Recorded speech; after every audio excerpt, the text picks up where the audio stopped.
자, 우리 이 예배와 그리고 우리 설교를 위해서 기도하는 시간을 잠시 갖도록 하겠습니다. 자, 모두 함께 기도하도록 하겠습니다. 하나님 아버지, 감사합니다.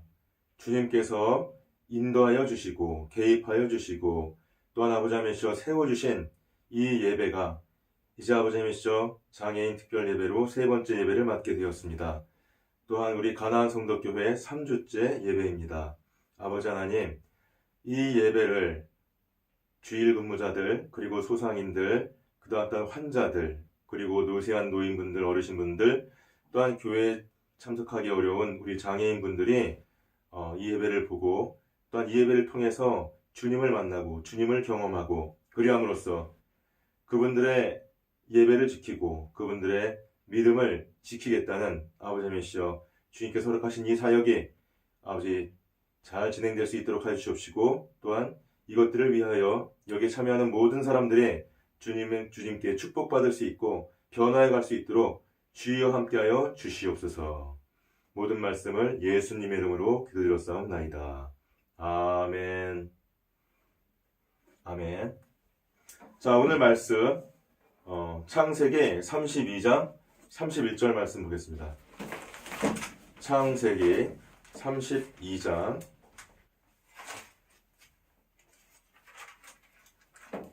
자, 제가 가진 성경책으로는요.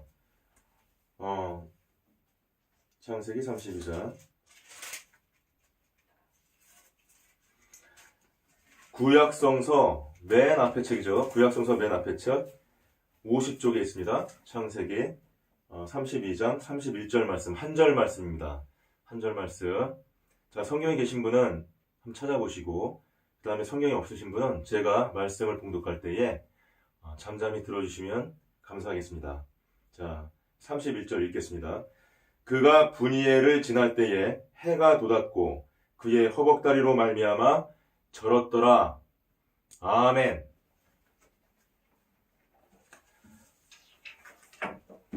오늘은 이 본문 말씀을 가지고 축복의 증거 지체장애인 야곱이라는 제목으로 우리가 말씀을 나누도록 하겠습니다. 저희가 항상 드리는 말씀처럼 우리 일요일날 특히 장애인 특별 예배를 드려서 장애인분들을 주제로 하는 장애인 관점의 예배를 드릴 때에는 당분간은 우리 지체장애인 이계윤 목사님 장신대에서 이제 신학하시고요. 그 다음에 이제 숭실대학교에서 사회복지로 박사를 이렇게 공부하시고 그 다음에 미랄 선교단이라든지 그동안 장애인 선교를 위해서 많이 일하신 훌륭한 분이십니다. 그분께서 설교문은 아니지만 이렇게 장애인 관점에서 성경의 인물들에 대해서 정리한 어떤 글들이 있는데요. 그것들을 제가 가져와서 이렇게 설교로 제가 좀 이렇게 번안해서 여러분께 지금 전달을 하고 있습니다. 오늘은 그 세 번째 시간으로 축복의 증거 지체장애인 야곱이라는 그 제목으로 제가 말씀을 전하겠습니다. 자, 여러분, 야곱이라는 그 말은 사실 이제 누구를 속이다, 뒤꿈치를 잡다, 뒤에 있다, 이런 뜻인데요. 이 이름처럼이나 야곱이 우리가 알고 있는 이 성경 이야기는 아버지를 속이고 또 형을 속이고 그래서 그 형 에서의 축복을 가로챈 사람, 이렇게 우리가 알고 있습니다. 야곱은 아버지도 속이고 그 다음에 또 형도 속였습니다. 그래서 이 야곱이 보여준 어떤 이런 행동은 이 아담의 자손이었던 카인과 아벨, 그들의 어떤 갈등을 겪으면서 형이었던 카인이 그 동생인 아벨을 이렇게 죽여서 최초의 어떤 살인을 저지르지 않습니까? 그 어떤 죄의 씨앗이 죄악의 뿌리가 인간의 어떤 이 피 속에 이렇게 섞여서 그것이 야곱을 통해서 이렇게 드러나는 것을 저희가 보게 됩니다. 근데 그러한 야곱의 행위는 즉시 어떤 정당성을 인정받은 건 아니었고요. 그는 그 행위로 인해서 그 아버지의 집을 떠나서 도망을 쳐야 했었습니다. 그는 그 아버지의 집을 떠나서 외삼촌이 있는 그 하란 지역 그 라반의 집으로 떠났던 것이에요. 그가 아버지와 형을 속이고 이 낯선 이 하란 지역에 가서 그 다음에 그 외삼촌의 집에서 지낼 때에 그는 도망자의 모습이었습니다. 그의 표정은 좀 어두웠을 것 같습니다. 그는 축복을 받은 사람이라고 생각하기에는 조금 우리가 달리 볼 수 있는 어떤 그런 이미지로 그렇게 살아갔을지도 모릅니다. 왜냐하면요, 그는 아내를 얻기 위해서 14년이죠. 그러니까 처음에 이제 외삼촌 집에 가서 뭐 일을 한 기간이 있었고, 그 다음에 이 아내를 주십시오 해가지고 이 외삼촌에게 이제 7년을 일하면은 그러면 주겠다 그래가지고 이제 7년을 하루같이 그 사랑하는 마음으로 열심히 일을 했습니다. 근데 그가 마치 그 형과 그 다음에 아버지를 속였던 것처럼 이번엔 그 외삼촌이 야곱을 속였죠. 그래서 야곱이 원했던 그 라반의 막내딸, 둘째 딸인 그 라헬이 아니라 이렇게 좀 야곱이 좋아하지 않았던, 그리고 이 약간 시각장애도 있던 그 레아를 아내로 이렇게 맞이하게 되었습니다. 외삼촌 입장에서는 어떻게 본다면은 좀 남들이 받기 어려워하는, 남들이 받기 꺼려하는 그런 어떤 시각장애인 레아를 이렇게 라헬을 주겠다고 좀 예쁘고, 그 다음에 뭐 이렇게 야곱이 또 사랑에 빠진 그 라헬을 미끼를 삼아서 실컷 부려먹은 다음에 7년 동안, 7년이면 보통 세월이 아니죠 사실은. 그 다음에 레아를 갖다가 이렇게 야곱한테 이렇게 딱 신방에 들여보내가지고 그 첫 딸을 씹보내버리는 뭐 이런 어떤 사기 행각을 한 것이죠. 그래서 또 어떻게 됐습니까? 야곱이 가서 막 따집니다. 아니 어떻게 외삼촌이 저한테 이럴 수가 있습니까? 왜 약속을 하고 그 약속을 어기십니까? 말을 했을 때 그 외삼촌이 그러면 7년을 더 일해라 이렇게 말하지 않았습니까? 7년을 일했던 사람이 사실은 그게 참 힘들었을 거예요. 예, 오랜 기간이었을 겁니다. 그래서 보통 우리가 어떤 어려운 일을 처음 시작할 때는 잘 모를 때는 그냥 그 어떤 기분으로 시작을 하지만 그것을 인내로 참고 진짜 끝까지 자기가 그걸 마무리한 다음에 이제 마무리만 하면 이 일은 끝나고 나는 이제 내가 원하는 걸 얻을 수 있다고 했을 때는 맥이 탁 풀려버리고 이젠 더 이상 그걸 하고 싶지 않겠죠. 아마 처음에 그 일을 시작하는 것보다 다시 7년을 일하겠다고 들어갔을 때가 더 괴롭고 더 힘들었을 것입니다. 하지만 야곱은 또한 그걸 받아들이고 드디어 그 아내를, 원하던 아내를 얻었습니다. 햇스로는 아내를 얻기 위해서 일을 시작한 지 7년 더하기 7년이니까 14년이나 그 아내를 위해서 이렇게 소가하면서 일을 했던 것입니다.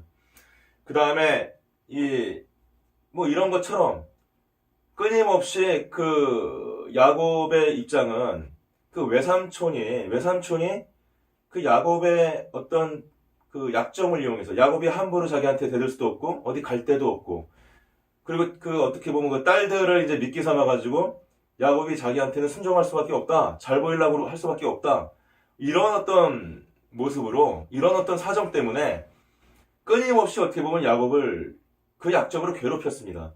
예, 그래서 무슨 뭐 어떻게 하면은 이 양을 갖다가 적게 줄 수 있을까 그래가지고, 야, 양을 나면은 그냥 보통 양이 나면은 그건 내 양으로 하고 점박이 양이 나면은 그건 네 양으로 해라든지 뭐 이런 식으로 끊임없이 야곱이 볼 때는 너무나 불공정하고 그 다음에 너무나 억울한 그런 행동을 했던 것이죠.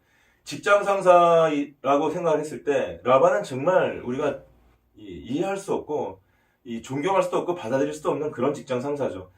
여러분들 만약에 야곱 같은 입장이고 그 다음에 그 라반 외삼촌이 그 여러분들의 그 어떤 일자리에 상사라면 그렇게 계속 일할 수 있었겠습니까? 근데 야곱은 견뎌냈고 참았습니다. 그리고 자기가 원했던 아내를 얻고 그 다음에 그 과정 중에서 하나님의 축복을 받아서 많은 또 재산을 얻었습니다. 야곱은 왜 그렇게 많은 재산을 얻었을까요? 열심히 일한다고 해서 그냥 더구나 그렇게 좋지 않은 그 상사 밑에 있는데 부자가 되긴 어렵지 않습니까?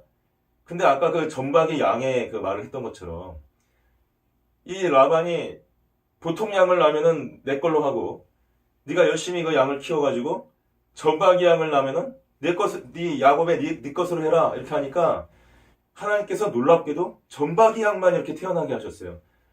그러니까 야곱의 양이 늘어나는 것이죠. 라반이 가만히 보니까 정말 뭐 자기 계산이 좀 달라졌습니다. 자긴 자기를 주로 많이 가져가고 야곱을 조금 주려고 했던 것이잖아요. 이번에 또 말을 바꿉니다. 이번에는 전방위 양이 나면은 라반 그 외삼촌이 가져가고 일반 양을 나면은 네가 가져가라고 했더니 이번엔 또 뭡니까? 야곱의 입장에서 일반 양만 많이 낳는 것이죠. 어떻게 이런 일이 가능할 수 있었을까요? 우리는 그 단서를 창세기 27장 27절로 29절 말씀에서 찾아볼 수가 있습니다. 이 말씀은 야곱이 아버지를 속여서 그래서 자기가 마치 그 형 에서인 것처럼 짐짓이렇게 가장하면서 아버지의 축복을 받아내서 그 축복을 받은 그 축복의 내용을 지금 말씀을 드리는 건데요. 제가 한번 읽어보겠습니다. 그가 가까이 가서 그에게 입맞추니 아버지가 그의 옷에 향취를 맡고 그에게 축복하여 이르되 내 아들의 향취는 여호와께서 복 주신 밭의 향취로다. 하나님은 하늘의 이슬과 땅의 기름짐이며 풍성한 곡식과 포도주를 내게 주시기를 원하노라. 만민이 너를 섬기고 열국이 내게 굴복하리니 내가 형제들의 주가 되고 내 어머니와 너의 어머니 아들들이 내게 굴복하며 너를 저주하는 자는 저주를 받고 너를 축복한 자는 복을 받기를 원하노라. 이렇게 이삭이 야곱에게 축복을 했어요. 이삭은 물론 그것을 에서한테 축복을 하는 것인 줄 알고 있었죠. 그 장자인 에서에게요. 하지만 야곱이 그 축복을 받았습니다. 그래서 그 축복을 어떻게 보면 가로챘지만 그럼에도 불구하고 그 축복의 효과는, 그 축복의 능력은 야곱의 삶을 통해서 나타나고 있었던 것이죠. 그래서 야곱은 점점 부자가 되었습니다.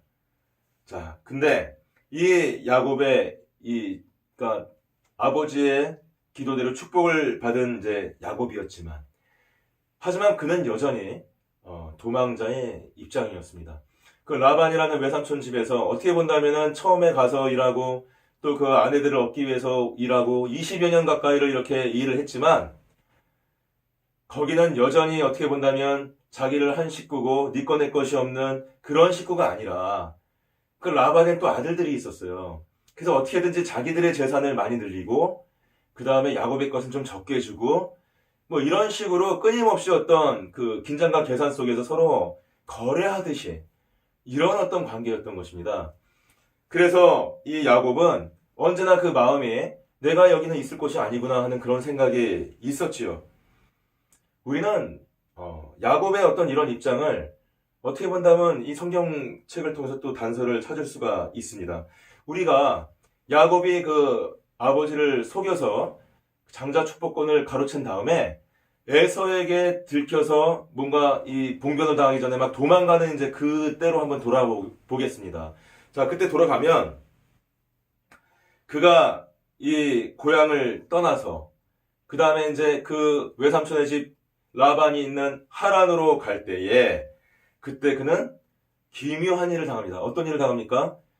그 잠이 이렇게 얼핏 들었는데요. 길을 가다가 꿈속에서 보니까 사다리가 하늘에 이렇게 닿아 있는 것이에요.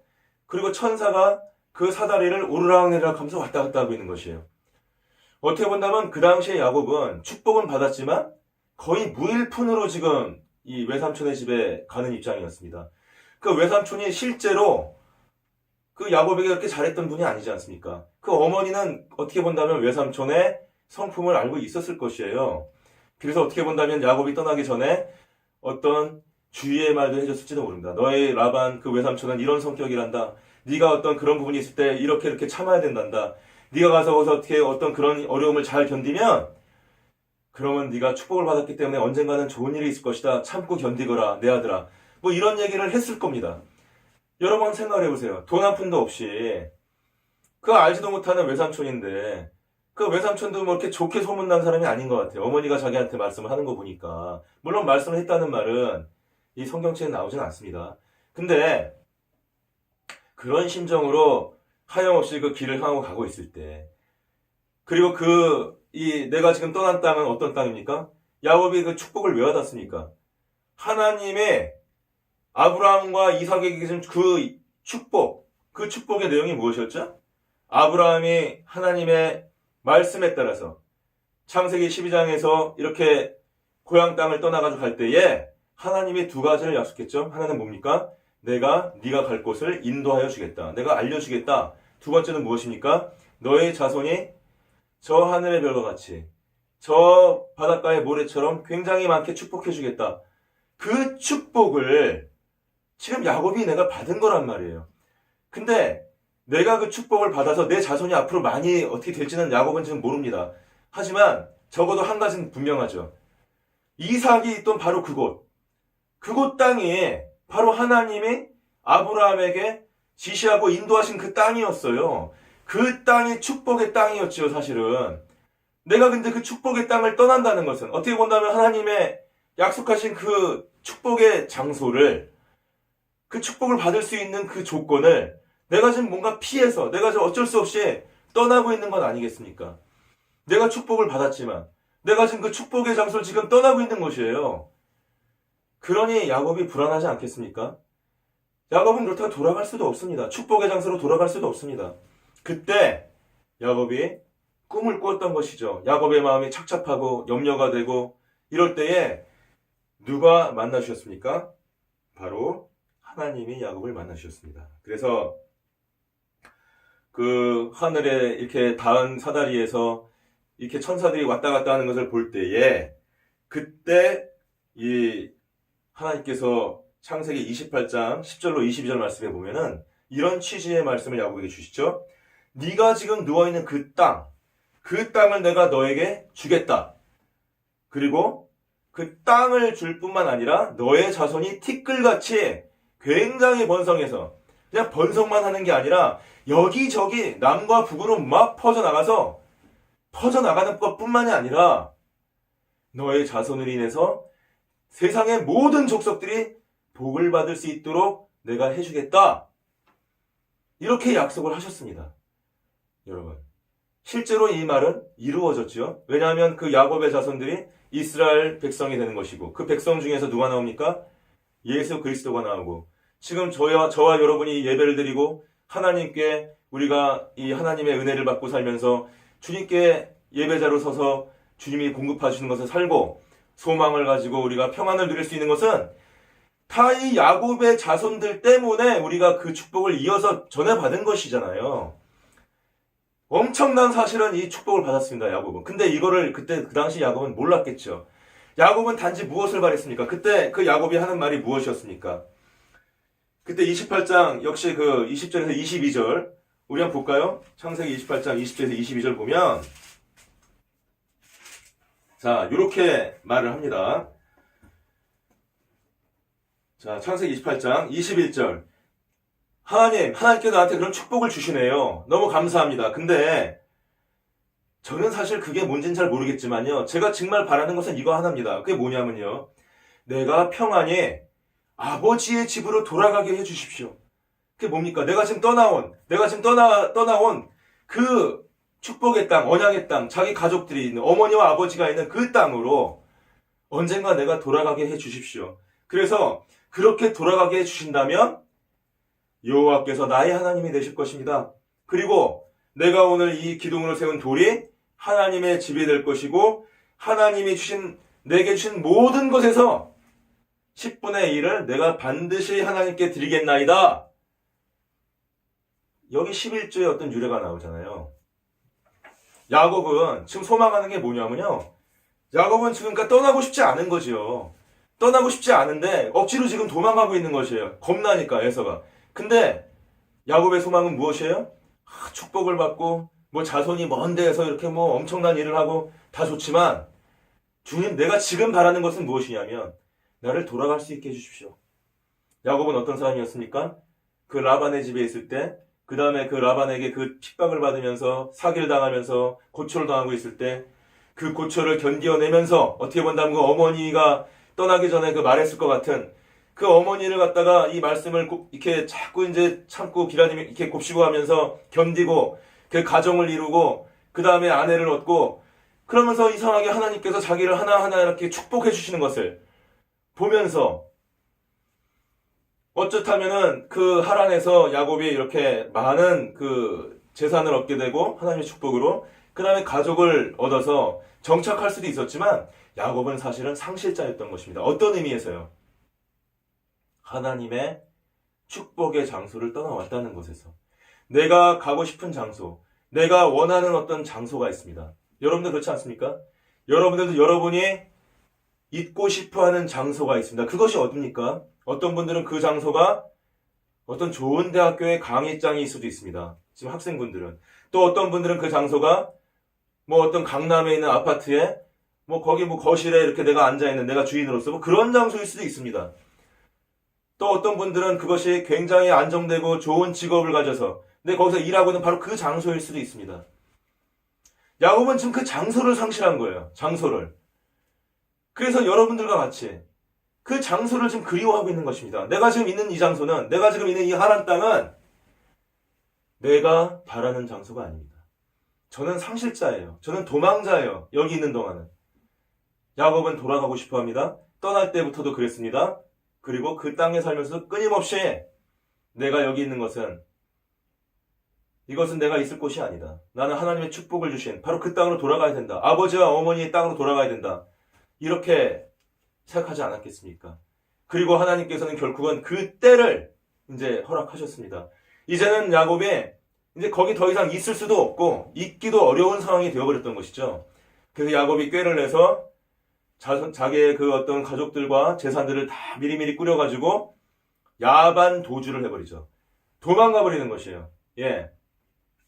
그래서 나중에 보면 그 라반이 막 아들들하고 쫓아와가지고 그 잡으려고 막 쫓아왔다가 하나님의 또 은혜로 극적인 어떤 화해를 하고 그 다음에 이제 거기서 서로 분쟁 없이 이렇게 헤어지는 모습을 우리가 성경을 통해서 볼 수가 있습니다. 자, 어쨌거나 이 야곱은 이제 돌아가야 됩니다. 그 돌아가는 곳이 자기의 본향으로 가는 것이죠. 근데 그 본향으로 돌아감인데 지금 이 야곱이 본향으로 갈 때 그 본향에서 들리는 그 소문은 무엇입니까? 에서가 수백 명의 장정을 이끌고 야곱이 온다고 하니까 야곱을 잡아 어떻게 해코지를 하겠다고 지금 막 화가 나서 달려오고 있다는 것이에요. 굉장히 두려운 상황이죠. 내가 돌아가야 할 땅인데 내가 바라는 곳인데 근데 그곳을 가면 나는 죽을 수도 있는 어떻게 보면 내가 지금 죽음의 장소로 지금 가고 있는 몰아서 가고 있는 하나님이 저희를 그렇게 몰아서 갈 때가 있습니다. 어쩔 수 없이 내가 가야 되는 좀 야누스적인 경우죠. 내가 바라고 있는데 그 바라고 있는 곳을 갔다가 지금 갈 수 없는 상황이었다가 이제는 또 가야 하게 됐는데 바라는 곳이었는데 거기에는 죽음이 기다리고 있는 거예요. 두려움이 있는 거예요. 자, 지금 야곱은 그런 상황입니다. 그때 야곱이 내가 이제 이대로 가면은 더 이상 할 수가 없다. 더 이상 내가 이제 내 모든 꾀를 내보는 거죠. 앞에는 자기 재산을 갖다 탁 놔서 에서가 그 재산을 갖다가 취하고 마음이 좀 풀리면 어떨까 이렇게 생각을 해보는 것입니다. 그 재산 다음에는 이제 종들과 그 여종들과 남종들을 쫙 이렇게 놔가지고 너희들은 에서를 만나면 주인이라고 부르고 야곱이 너희들을 바쳤다고 얘기해라 뭐 이런 식으로 이제 막 꾀를 짜는 거예요. 그래갖고 그 에서가 그 재산을 취한 다음에 그 다음에 그 종들까지 취하면 재산은 무엇이죠? 지금 당장 내가 취한 어떤 이익이죠. 종은요 미래에 취할 수 있는 것들을 만들어낼 수 있는 어떤 자본 또는 뭐 기계 뭐 이런 거 비슷한 거잖아요. 그러니까 어떤 이익을 막 주는 거예요. 마음을 달래는 것이죠. 이렇게. 근데 거기까지도 안 되면 그래도 분이 안 풀리면 누군가를 해쳐야 되잖아요. 그래서 자기 가족을 또 앞에 놓는 것이에요. 가족을. 이제 자기 가족까지도 어떻게 본다면 그리고 어떻게 해요? 이 야곱의 모습을 보면 참 우리는 인간의 어떤 그런 나약한 면을 보게 됩니다. 막상 자기가 진짜 힘들어지면 우리는 어떤 이야기들을 본다면은 그 어머니와 아버지는 자식을 위해서 이렇게 헌신하는 모습을 많이 보지만 실질적으로 지금 어려움이 닥치니까 죽음이 닥치니까 야곱은 자기 앞에다가 자기 처자식을 놓는 거예요. 그래서 에서가 화가 났을 때 그 재산을 취하고도 화가 안 풀려요. 남종과 여종을 취하고도 화가 안 풀려. 그 다음에 이제 자기 처자식을 봤을 때 여차하면 분풀을 하라 이거죠. 그래서 분이 풀리면 그 다음 자기를 만나면 자기가 좀 나아지지 않겠습니까? 이런 막 인간적인 꾀를 막 부리고 있었어요. 근데 그럼에도 불구하고 마음에 평안이 없습니다. 그럼에도 불구하고 확신이 없습니다.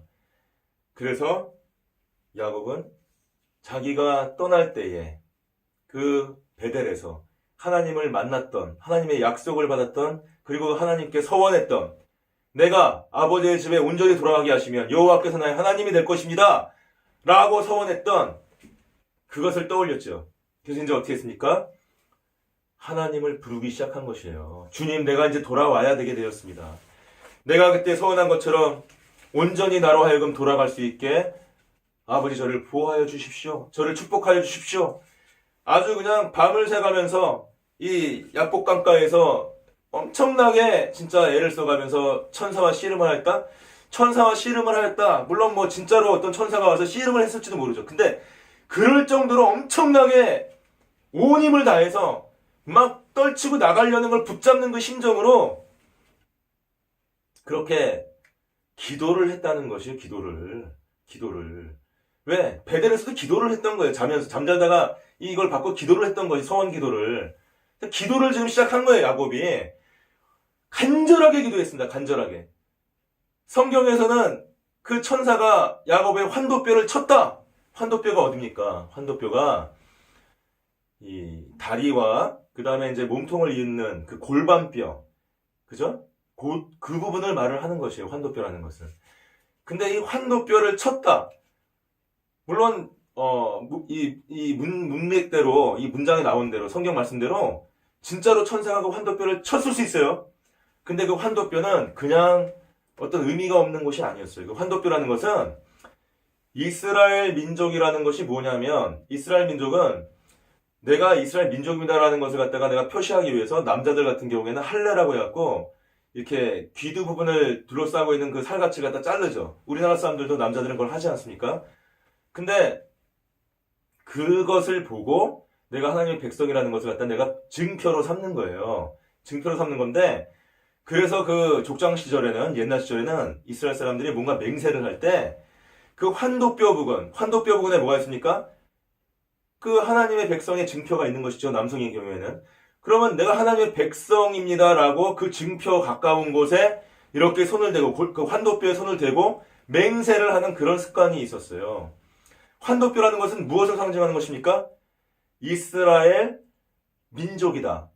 이게 뭐예요? 이게 지금 무슨 말이죠? 여러분 신명기서에 보면 신명기서 그 6장 4절로 5절 말씀에 보면 너희들은 내가 택한 백성이고, 택한 백성이니까 선민이에요. 선민.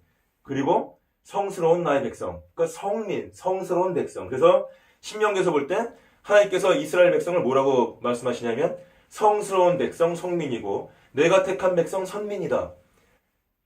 이게 이스라엘 민족입니다. 이스라엘 백성이에요.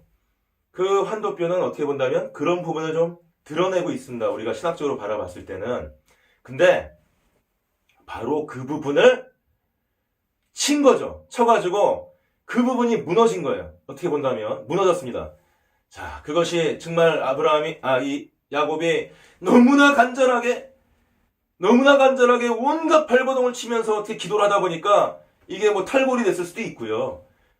진짜 이 성경에 말씀하시는 것처럼 천사가 쳐서, 물론 기도하다가 탈골이 됐어도 천사가 친 거였겠죠. 예.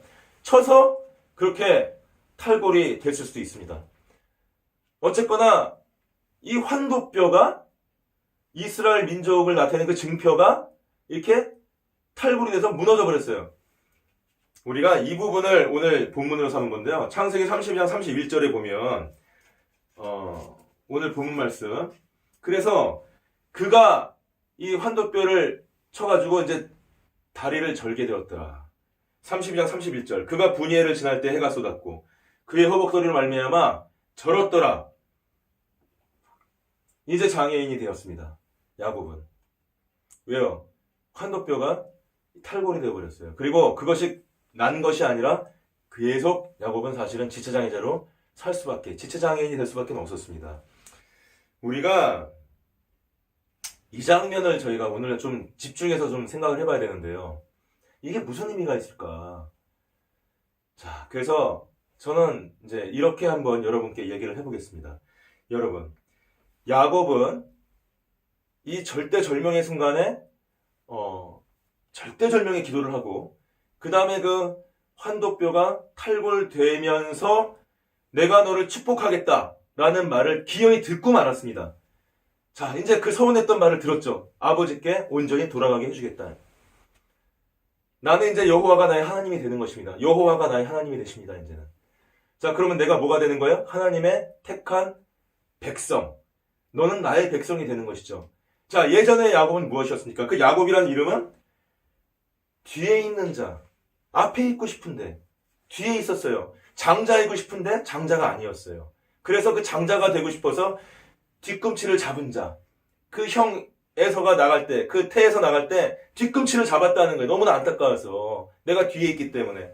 그 다음에 어떤 이름의 뜻이 무엇입니까? 속이는 자, 속인다, 뒤꿈치를 잡는다, 뒤에 있다, 이런 아카브라는 히브리어가 있어요. 아카브. 아카브라는 말에서 야곱이 나온 거예요. 야곱이. 이랬던 야곱입니다. 이랬던 야곱이 이제는 그 아버지와 어머니 집을 떠나서 진짜 의지할 곳 없는 누구도 자기를 이렇게 받침이 되어주지 못하고 도와주지 못하고 그 외삼촌이라고 하나 있는 사람은 끊임없이 자기를 갖다 착취하려고 하는 그런 땅으로 갈 때에 야곱은 하나님의 약속을 받았어요. 그리고 그 베델에 서원 기도를 했던 것이죠. 자, 이제 그 서원 기도는 무엇입니까? 내가 만약에 돌아갈 수 있다면 하나님 여호와께서 나의 하나님이 나의 아버지가 되실 것입니다. 나의 하나님이 되실 것입니다. 내가 당신의 선택받은 백성, 선택받은 민족, 성스러운 백성이 될 것입니다. 신명기 그 6장 4절로 5절에서 말하는 바로 내가 하나님의 백성이 될 것입니다. 여호와께서 나의 하나님이 될 것입니다. 이렇게 소원을 했던 것이에요. 근데 오늘 그 야곱이 자기의 힘으로 버티고 있었어요. 사실은 자기가 속여먹고 자기의 계산을 하고 지금 이 돌아가는 중에도 그 재물을 앞에 놓고 남종과 여종을 그 다음에 놓고 가족을 앞에 놓고 이런 뭔가 인간적인 꾀를 내고 끊임없이 뭔가 이렇게 자기가 이렇게 그 이익을 탐하고 또 이익을 추구하는 그런 어떤 교묘함을 부리는 그런 사람이었는데 그것이 자기를 떠받치고 있는 붙들고 있는 그 기둥이 있고 몸뚱아리가 딱 그 환도뼈 위에 서 있는 것처럼 그런 존재였는데 이제 하나님 어떻게 하신 겁니까? 너는 이제 나의 백성이야. 나의 백성이 되려면 어떻게 하는 것이에요? 너의 생각, 그 너의 교묘한 어떤 욕망, 그것을 하기 위해서 남을 속여먹는 거, 너의 이름을 이제는 버려라. 그리고 너의 이름을 무엇이라고 하라? 이스라엘이라고 하라. 이스라엘이 무엇입니까? 원래 뜻은 하나님과 겨루어서 이긴 자 이런 뜻이에요. 근데 그 이스라엘은 그런 뜻이 있지만 야곱이 이렇게 새 이름을 받은 것도 있지만 그게 바로 무엇이 되었습니까? 바로 유대인들이 세운 그 나중에 모세가 출애굽을 해서 하나님의 약속대로 건설한 약속의 국가, 약속의 땅, 가나안 땅, 거기에 세운 국가 이름 이스라엘이잖아요. 그게 이스라엘. 예. 그 지금도 이스라엘이라고 하지 않습니까? 유대인들이 살고 있는 그 팔레스타인 지역에 있는 그 땅을 그 땅 이름이 여기서 유래되는 거예요. 이렇게. 자, 그래서 우리가 이 장애를 받았다는 것이 무엇이냐면 우리는 이렇게 생각해 볼 수가 있어요. 이계원 선생님이 얘기한 건 아닌데요. 제가 기도를 하고 또 이계원 선생님의 어떤 글을 묵상을 할 때에 저는 이런 감동과 성령의 가르침을 받았습니다. 즉, 환도뼈라는 것은 애초부터 그것은 하나님의 백성이 되는 증표였다는 것이죠. 그거를 감싸고 있는, 그거를 지지하고 있는 그런 뼈라는 것이죠. 근데 그것이 하나님의 백성으로서 나의 다리와 연결돼서 나의 두 몸과 나의 온몸을 온전하게 딱 세울 수 있는 바로 그것이었는데 이제까지 야곱은 사실은 이스라엘이 아니었어요. 그는 속이는 자였고 교묘한 자였고 끊임없이 도망자였고 상실한 자였단 말이에요. 근데 그럼에도 불구하고 그는 축복을 열망했습니다. 하나님의 축복을 열망했고 하나님이 나의 하나님이 되시기를 열망했기 때문에 그렇기 때문에 에서를 속이고 아버지를 속여서 그 축복을 가로챈 거 아니겠습니까? 그리고 그가 하나님께 오로지 구한 것 하나는 그 도망을 갈 때에 아버지 집을 떠나서 외삼촌 집을 갈 때에 주님, 내가 주님이 축복하신 그 아버지의 집으로 다시 온전히 돌아갈 수 있게만 해주십시오. 그러면 여호와께서 나의 하나님이 되실 것입니다. 내가 당신의 백성이 되겠습니다. 이렇게 서원을 했잖아요. 바로 그게 성취된 것이죠. 그렇죠? 이제까지 야곱은 자기의 하나님의 증표가 없는 평범한 하나님의 증표가 없는 골반이라는 것은 어떻게 보면 음욕을 상징하고 욕망을 상징하고 이런 부분일 수도 있습니다. 남성 같은 경우에. 근데 그것이 이 인간적인 어떤 욕망과 인간적인 계략과 인간적인 교묘함이 이제는 탈골되어 버렸어요. 무너져 버렸습니다. 그리고 이제는 하나님께서 그 소원 기도를 받아주셔서 너를 나의 백성으로, 야곱을 나의 백성으로 삼아주셨죠. 그리고 그 지체장애가 왜 끝까지 야곱에게 갔습니까? 하나님께서 야곱의 그 불편함을 통해서 야곱이 걸어다닐 때마다 무엇을 할 때마다 끊임없이 자기를 깨우치고 자기를 자꾸 잊어버리지 않게 이렇게 콕콕 찌르고 자기를 갖다가 붙잡는 그 장애를 줌으로써 내가 바로 하나님의 백성이다. 내가 바로 세상 사람에서 이제 나를 뒷받침해주고 내가 의지하던 것들은 다 내가 포기하고 내가 무너뜨렸고 이제는 오로지 하나님만 바라보면서 하나님만 쫓아가면서 살 수밖에 없는 하나님만 더 의지할 수밖에 없는 그런 장애인이 되었다. 근데 그 장애는 어떤 의미가 있었어요?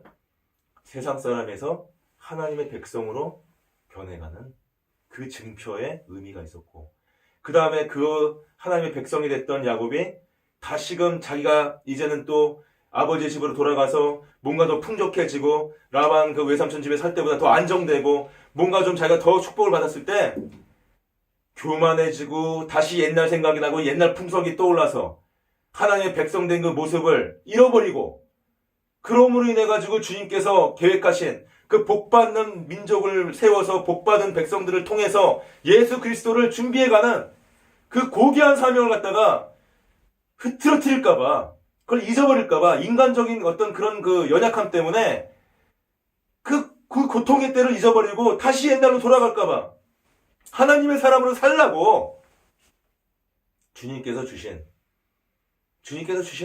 어떻게 본다면 야곱을 계속 도와주고 붙잡는 주님의 손길이었던 것이에요. 그래서 우리가 하나님의 백성이 된다는 것은 무엇입니까? 우리가 하나님의 백성이 된다는 것은 우리가 이 신명기에 보면은 이렇게 하나님의 말씀을 듣는 것. 샤마라는 말이 있어요. 샤마라는 말이 뭐냐면 귀를 듣는다. 이 듣는 것도 있지만 듣는 것 플러스 내가 행동하는 것. 그렇죠? 하나님의 백성이 된다는 것은 무엇입니까? 하나님을 사랑하는 것. 하나님을 사랑하는 것은 무엇이에요? 사랑이라는 것은 무엇입니까? 우리나라 사람들은 무슨 감정이라고 생각해요, 감정. 너 사랑해. 지금 막 사랑의 감정이 일어나고 있어. 너한테 잘해주고 싶고, 네가 막 좋아. 우리나라 사람 그렇게 생각하는데, 지금 샤마에서 듣는 것은 그냥 듣다는 말, 들음이라는 것 뿐만이 아니라, 그걸 행하는 것. 이렇게 히브리어가 연결이 돼서 하듯이, 하나님을 사랑한다는 것은, 하나님을 사랑하기 때문에 그분의 말씀을 내가 따라가는 것. 그것을 사랑이라고 하는 거예요. 그러니까 너는 하나님을 사랑하라. 감정을 어떻게 사랑을 명령할 수가 있어요. 김정은이가 예를 들어서 자기가 아무리 권세가 있어도 백성들한테 북한에 있는 동포들한테 너는 날 사랑하라 이렇게 명령할 수가 있습니까? 우리나라 관념에서는 그게 좀 이상하죠. 이해가 안 가죠. 우리는 감정으로 생각하니까. 근데 히브리 관념에서는 어떤 감정이 나오면 그 감정을 드러내고 행동하는 것까지가 완성이 되는 것이 완성이. 그냥 느끼는 걸로 끝나는 게 아니라. 그러니까 야곱이 그 하나님의 백성이 됐다는 것, 이스라엘 백성이 됐다는 것은 뭐냐면 이제까지 내가 살던 모습을 다 떠나서 이제는 하나님의 성품으로 하나님이 주신 그 말씀으로 변화해가고 내가 이제 그렇게 실제로 행동으로 살아가는 그런 사람이 됐다는 것이에요. 그는 갈지자로 걸어갑니다. 어떻게 보면 쩔뚝쩔뚝 걸어가고 그 모습이 아름답지 않을 수는 있습니다. 인간적으로. 하지만 우리가 그 인간적인 모습으로 바라보는 게 아니라 만약에 영적인 눈으로 그 야곱의 그 절뚝거리는 갈짓자로 걸어가는 모습을 바라본다면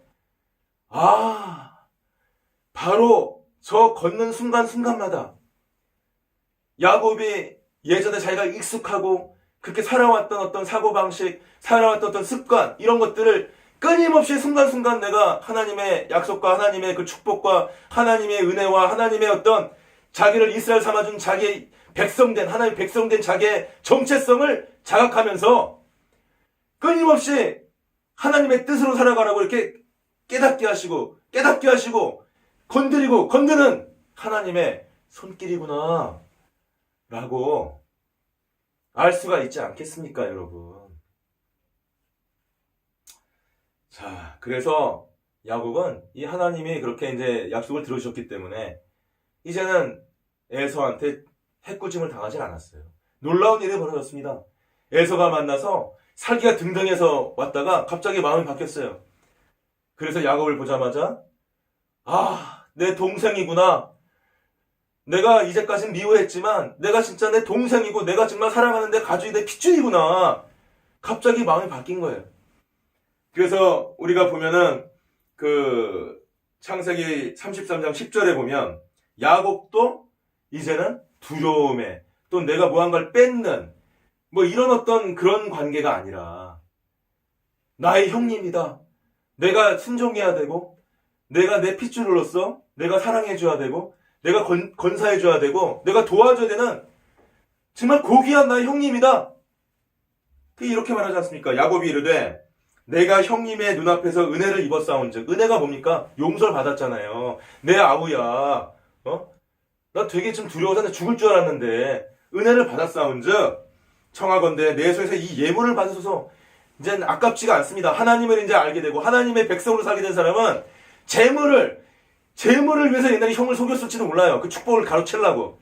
이제는 줘버리는 것이에요, 그냥. 아멘. 이제는 그런 거 나한테 필요하지 않습니다. 형님, 내가 형님을 형님으로 만난 게 이게 너무나 중요합니다. 하나님의 백성은 존재, 인간의 관계, 이걸 중요하게 생각합니다.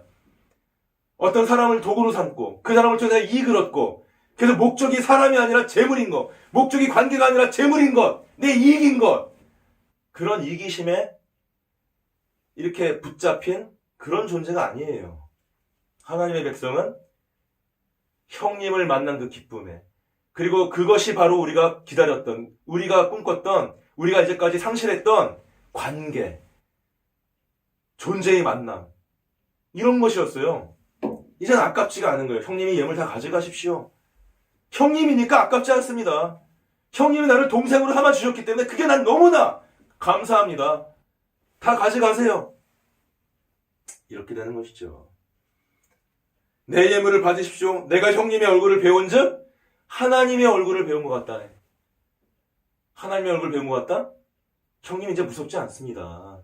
나한테 복 주고 나를 붙잡아주고 나를 이제까지 이렇게 건사해줬던 그 하나님의 얼굴을 뵙는 것 같고, 또 그만큼 내가 하나님을 존중하고 그렇게 내가 이 존경하는 것처럼 이제 형님을 내가 형님으로서 존경하겠습니다. 이렇게 하는 것이죠. 왜냐하면 형님도 나를 기뻐하시기 때문에요. 이렇게 나와 있지 않습니까? 지금 성경 말씀에. 전에는 야곱이 어떻게 보면은 형의 그 뒤꿈치를 잡아서 자기가 형이 되려고 했어요. 자기가요. 그 다음에 그 형이 나중에 그 장자권으로서 이렇게 막 이 재물도 받고 축복 받을 것 같으니까 그거를 교묘하게 속여가지고 다 뺏어버렸어요. 이랬던 야곱이었어요. 가장 그 결과가 뭐였습니까? 상실이었습니다. 축복의 장소의 상실, 가족의 상실, 자기 어떤 삶의 터전의 상실, 자기 마음의 어떤 이 위로와 또 자기 마음의 어떤 터전과 그다음에 자기 어떤 소망과 희망이 있던 그 모든 걸 잃어버리고 그냥 광야 같은 그런 쪽으로 그냥 가야 되는, 세상 속으로 가야 되는, 그냥 나를 착취하려고 그러는 그 사람들 속으로 가야 되는, 그렇게 나도 그렇게 싸워야 되는, 속여야 되는, 나도 그렇게 살아가야 되는 그런 결론이었어요. 그럼에도 불구하고 하나님께서 아브라함과 이삭에게 복을 주겠다고 약속을 하셨기 때문에, 그리고 어쨌거나 그 복을 아주 야곱이 하나님의 복을 사모했단 말이에요. 그런 거에 비하면 에서는 하나님의 복에 대한 자각이 너무 없었어요. 그 장자권이 어떤 것인지, 자기가 그 제사장 같은 직분으로 족장이 되어서 이제 그 하나님의 그 약속을 어떻게 내가 거룩하게 지켜하고 그거를 내가 수행해 가야 되는지에 대한 자각이 전혀 없었어요. 야곱은 어떤 자기 이익적인 측면에서 생각했을지 모르지만 거기에 대한 이 마음이 너무나 열망이 강했단 말이에요. 그래서 하나님은 복을 구하는 자에게 복을 주신다. 히브리서에서 보면 히브리서에서 에서를 책망합니다. 자기의 장자권, 자기의 복을 너무나 가볍게 보았다. 뺏긴다는 거예요. 여러분도 마찬가지입니다. 하나님이 내게 주신 것, 하나님이 내가 약속한 것을 가볍게 여기는 사람. 오히려 세상적인 거, 에서처럼 뭐 사냥하기 좋아하고 돌아다니고 막 이방 여인하고 결혼하고 자기 마음의 소욕이 막 통한 대로 막 자기 마음대로 가는 사람. 그런 사람은 하나님의 축복을 열망하지 않는 사람이에요. 뭐 그 사람이 비록 선하고 그 사람이 비록 뭐 자기 그냥 인생에 대해서 이렇게 살고 특별하게 이렇게 본다면 어떻게 보면 피해자고 뭐 이렇게 비난할 것이 없을지 모르지만 하나님의 입장에서 봤을 때 또 영적인 관점에서 봤을 때는 차라리 발버둥을 치면서 하나님의 축복을 받으려고 발버둥을 쳤던 그 야곱이 더 하나님의 뜻에 합당할 수 있는 것입니다. 왜? 그래서 야곱이 바로 하나님의 백성으로 변했잖아요. 하나님의 복을 열망하는 사람은 자기의 기존의 어떤 사람의 모습과 자기의 어떤 마음을 떠나서 하나님을 닮아가고 예수님을 닮아가는 그런 어떤 고귀한 사람으로 변해갑니다. 평안으로 변합니다. 싸움이 화해로 됩니다. 그 다음에 분쟁이 없어지고 거기서 서로 간에 부둥키 않습니다. 위로의 말이 나옵니다. 오해가 다 풀립니다. 새로운 소망이 생깁니다. 이제는 내가 거짓말하지 아니하고 나쁜 짓 하지 않아도 충분히 평안하게 또는 일이 잘 되고 살아갈 수 있는 그런 존재가 되는 것이죠. 여러분은 하나님의 복을 열망하십니까? 자, 그래서 벌써 야곱이 이렇게 인간 관계를 소중하게 생각하게 되는 거. 그리고 그 아깝지 않게 자기 재물을 다 줬다는 것 자체가 이제 이스라엘로 바뀐 그 야곱의 인격을 정말로 단적으로 드러내는 사건이지요. 말씀을 정리하겠습니다. 야곱은 그 고향을 떠날 때는 그 고향을 자기의 세상적 눈으로 쳐다봤어요. 축복을 내가 얻으려고 했어요. 내 이익을 위해서 남을 속였어요. 하지만 그의 꾀를 내고 그가 인간적인 어떤 그런 행동을 했을 때 그를 기다리고 있는 것은 자기가 바란 것을 얻지 못하고 오히려 거기서 쫓겨나야 되는, 그리고 오히려 자기가 남들을 속인 것처럼 자기도 속임을 당하는 것 같은 20년 가까이 사기와 핍박과 진짜 그 불공정 속에서 그렇게 착취당하고 힘들게 살아야 하는 그런 대가를 치루었던 것이에요. 근데 그럼에도 불구하고 야곱은 하나님의 말씀이 올 때 그 말씀을 잃어버리지 않았습니다. 축복이란 단어를 봤을 때 그 축복을 열망했습니다. 한 곳을 바라봤어요. 끊임없이. 내가 비록 그렇게 훌륭한 사람 아니지만 훌륭하게 살고 싶었어요. 내가 그 복을 받은 사람 아니지만 그 복을 받고 싶었어요. 하나님을 내가 하나의 하나님으로 만들고 싶었단 말이에요. 하나님의 축복의 땅을 내 축복의 땅으로 만들고 싶었단 말이에요. 그래서 좌충우돌 끊임없이 부딪히고 때로는 당하고 이러면서 그 길을 갔다가 가면서 결정적인 순간에 누구를 찾습니까? 하나님을 찾았습니다. 그게 중요한 거예요. 결정적인 순간에 야곱은 하나님을 찾았어요. 야곱의 마음속에는 상실감이 있었습니다. 그는 뭔가 소외되고 뭔가 잃어버린 자였어요. 하지만 그는 그것을 재물을 통하고 자기의 꾀를 통하고 뭔가를 통해서 얻으려고 했지만 그것으로는 만족할 수 없다는 걸 야곱은 알고 있었어요. 그게 축복이에요. 그게.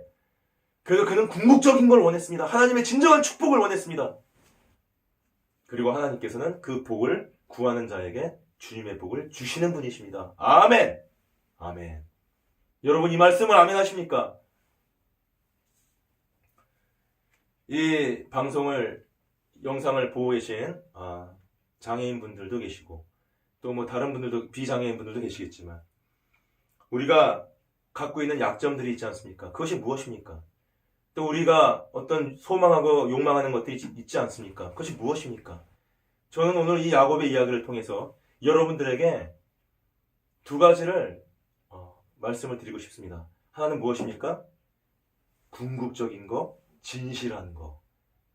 그것을 영적으로 볼 수 있고 그것을 향해서 끊임없이 인내하면서 갈 수 있는 그리고 자기가 비록 지금은 교묘하고 연약하고 남들이 보기에 나쁜 사람이고 또는 뭔가 이렇게 남들이 보기에 그 자기가 연약한 부분이 많은 그런 사람이라 할지라도 그럼에도 불구하고 그 궁극적인 것을 쫓아가면서 이제 세상을 사람의 눈으로 보지 않고 영적인 눈으로 볼 수 있게 되고 하나님의 약속의 의미를 깨닫게 되고 그래서 우리가 가진 어떤 그 약점들, 우리가 가진 어떤 그 장애들, 우리가 가진 어떤 그런 이 어릴 때의 상처들이 오히려 끊임없이 나를 정말 더 좋은 삶, 더 궁극적인 삶, 이 세상의 얄팍한 것을 만족할 수 없는 진짜 진실한 것을 그리워하고 그 상실감을 내가 회복하고 싶어하고 끊임없이 진정한 곳에 돌아가고 싶어하는 그 소망으로 바뀌어서 여러분들이 진정 원하는 것을 하나님의 축복을 통해서 은혜로 얻어가는 하나님의 백성된 여러분들 되시기를 주님의 이름으로 축원을 드립니다. 아멘. 감사합니다. 아멘. 감사합니다.